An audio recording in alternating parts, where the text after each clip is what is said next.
என் அன்பு வணக்கம். இப்போ நான் என்ன பண்ண போறேன், இந்த புளி இருக்குல்ல, ஒரு பெரிய எலுமிச்சை சைஸ் புளியை நான் நல்லா கரைச்சிக்கிறேன்.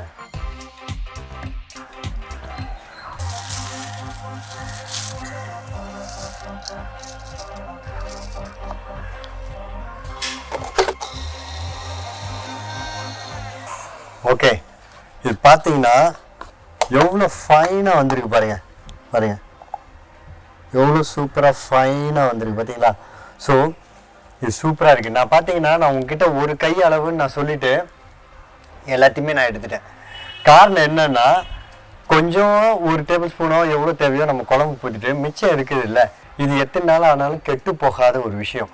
உங்களுக்கு வீட்டில் இட்லி பொடி இருக்குல்ல, அதோடு சேர்த்து இதில் சேர்த்து கலந்து விட்டிங்கன்னு வச்சுக்கோங்களேன், ரொம்ப ரொம்ப நல்லதாக இருக்கும். பசங்க நார்மலாக நம்ம கருவேப்பிலை டிஷ்ஷில் போட்டாலும் சின்ன பிள்ளைங்கள இருக்கட்டும், சில பெரியவங்களும் சாப்பிட மாட்டாங்க. இப்படி இட்லி பொடியில் மிக்ஸ் பண்ணிட்டேன்னு வச்சுக்கோங்க, இந்த கருவேப்பிலோட சத்து, மனம், ருசி எல்லாமே அந்த இட்லி பொடி வாயிலாக நம்ம உடம்புக்கு நல்லபடியாக போய் சேர்ந்து நம்ம ஆரோக்கியத்துக்கும் வழிவகுக்கும். டேஸ்ட்டும் ஃபென்டாஸ்டிக்காக இருக்கும். வறுத்து இடித்த அந்த மிளகா பொடி வாங்கினேன். அந்த பொடி பார்த்தீங்கன்னா குழம்புக்கு மட்டும் இல்லைங்க, எல்லாத்துக்குமே ரொம்ப நல்லா இருக்குது. உண்மையாக சொல்கிறேன், சத்தியமாக சொல்கிறேன். குழம்புக்கு, சாம்பாருக்கு, நான் குழம்புன்னு சொல்கிறது வந்து அந்த காரக்குழம்பு, வெத்த குழம்பு அதெல்லாம் சொல்கிறேன். அப்புறம் சாம்பாருக்கு, ஏன் பொரியலுக்கெல்லாம் உருளைக்கிழங்கு பொரியல், சேனைக்கிழங்கு பொரியல், வாழைக்காய் பொரியல், பீன்ஸு, வெண்டைக்காய் பொரியல் எல்லாத்துக்கும் நல்லா இருக்குது. ரசத்துக்கு போடலாம். ஏன் தோசை இட்லிக்கு வந்து நான் அதை போட்டு நல்லெண்ணெய் ஊற்றி தொட்டு கூட சாப்பிட்றேன். ரொம்ப ரொம்ப ரொம்ப டேஸ்டியாக இருக்குது. கண்டிப்பாக வாங்கி பாருங்கள், மிஸ் பண்ணிடாதீங்க. நான் சொல்கிறேன், it's very tasty. Sivaraman, hats off to you. நல்லெண்ணெய் தான் சேர்க்கணும், அப்போ தான் ஃபென்டாஸ்டிக்காக இருக்கும். எண்ணெய் நல்லா காஞ்சிருச்சு. இப்போ நான் 1 டீஸ்பூன் கடுகும் 1 டீஸ்பூன் உளுந்த பருப்பையும் நான் சேர்த்துக்கிறேன். இப்போ நம்ம கருவேப்பிலையும் சேர்த்துக்கலாம். ஒரு 25 வெங்காயத்தையும் நான் சேர்த்துக்கிறேன். இதுக்கு சின்ன வெங்காயம் தான் போடணுமா? ஆமாம், சின்ன வெங்காயம் போட்டு பண்ணாதான் இது ரொம்பவே நல்லா இருக்கும். பெரிய வெங்காயம் தான் போடணும் அப்படின்னு நீங்கள் ஃபீல் பண்ணிங்கன்னா போடுங்க, 1.5 வெங்காயம் நீங்கள் போட்டு பண்ணுங்க. பட் சின்ன வெங்காயம் போட்டு பண்ணினா தான் அதோட டேஸ்ட்டு ரொம்பவே நல்லாவே இருக்கும். இப்போ நான் என்ன பண்ண போகிறேன், ஒரு 6லேருந்து 7 வெந்தயத்தை நான் சேர்த்துக்கிறேன். ஓகே, வெங்காயம் நல்லா செவக்கணுன்ற அவசியம் இல்லை. இது பாருங்கள், லேசாக செவக்க ஆரம்பிக்குது. இந்த டைத்தில் நம்ம என்ன பண்ண போகிறோம், இது ரொம்ப ரொம்ப கீயஸ்ட் இம்பார்ட்டண்ட்டான டிப்.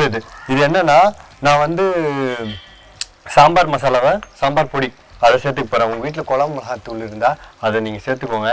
நான் வந்து ஒரு 1.5 டேபிள் ஸ்பூன் நான் சேர்த்துக்கிறேன். நான் ஏன் இது கீயான ஸ்டெப்பு ரொம்ப இம்பார்ட்டண்டானதுன்னு நான் சொன்னேன்னா, குழம்பு மிளகாத்தூளோ சாம்பார் பொடியோ நீங்கள் வந்து இந்த ஆயிலில் நீங்கள் போட்டோடனே அது என்ன ஆகும், அப்படியே பொரிஞ்சு வரும். அதனால இந்த டேஸ்ட்டும் மனமும் நல்ல பல மடங்கு கூடும். இது ரொம்ப ட்ரமாட்டிக்கான டேஸ்ட் டிஃப்ரென்ஸை நீங்கள் கண் கூட பார்க்க முடியும். ஸோ இது நல்லா பொரிஞ்சு வந்துருச்சு. இப்போ நான் புளி தண்ணியை சேர்த்துக்கிறேன்.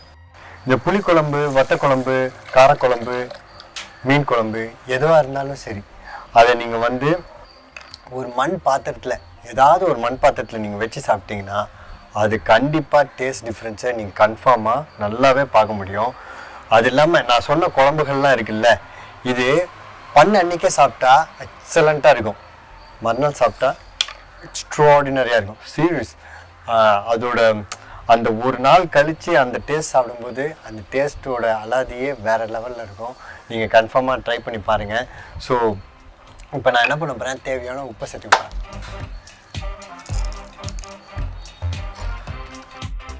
மீடியம் ஃப்ளேமில் ஒரு 10 நிமிஷம் நல்லா கொதிக்க விட்டாலே போதுமானது. இது பாருங்கள், நல்லாவே கொதிச்சிருச்சு. இது ஓகே. இது கொஞ்சம் தண்ணியாகவே இருக்கும், ஒரு ரொம்ப தண்ணியாலாம் இருக்காது. பட் ஒரு நல்ல ஒரு குழம்பு கன்சிஸ்டன்சியில் இது இருக்கும். எனக்கு நல்லா திக்காக வேணும்னா கூட ஒரு 10 நிமிஷம் கொதிக்க விட்டிங்கன்னா அது கிடச்சிரும். ஸோ இது ஆல்மோஸ்ட் எல்லாமே ஃபினிஷ் ஆகிடுச்சு, சூப்பராக ரெடியும் ஆகிடுச்சு. கருவேப்பிலை திரிச்சோம்ல, அதை இப்போ நான் சேர்த்துக்க போகிறேன். ஸோ இதை நான் என்ன பண்ண போகிறேன், ஒரு டேபிள் ஸ்பூன் நான் இதில் சேர்த்துக்கிறேன்.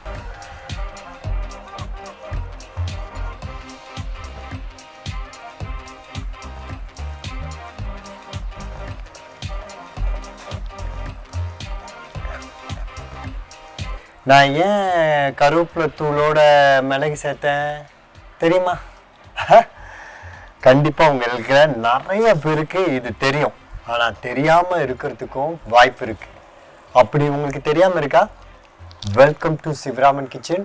இந்த வீடியோ மூலமாக தான் நம்ம சேனலுக்கு நீங்கள் வாட்டி வரீங்க. ஸோ கீழே டிஸ்கிரிப்ஷன் பாக்ஸில் வயமேடிங் பிளாக் பெப்பர்ன்ற வீடியோ லிங்க் இருக்குது. கிளிக் பண்ணி பாருங்களேன், போய் பாருங்கள். எவ்வளோ அருமையான ஒரு ஒரு ஒரு ஒரு வேல்யூபிளான ஒரு விஷயம் அதில் இருக்குன்னு நீங்களே கன்ஃபார்மாக அதில் உணர்வீங்க. அதுக்கப்புறம் நீங்களே சொல்லுவீங்க, நானும் எல்லா டிஷ்லையும் இப்போ மிளகு சேர்த்துட்றேங்க, அது ரொம்பவே நல்லாயிருக்கு அப்படின்னு நீங்கள் சொல்லுவீங்க. விடாமல் கன்ஃபார்மாக பார்த்துருங்க. இதோட டெக்ஸ்சர் எப்படி இருக்குது பாருங்கள். வாவ், எப்படி இருக்குது பாருங்கள். வாவ், சூப்பராக இருக்குது பாருங்கள். பிடிச்சிருக்குல்ல? அப்போ என்ன பண்ணணும்? ஷேர் பண்ணிடணும். எதுக்கு தெரியுமா? Life is better when we share.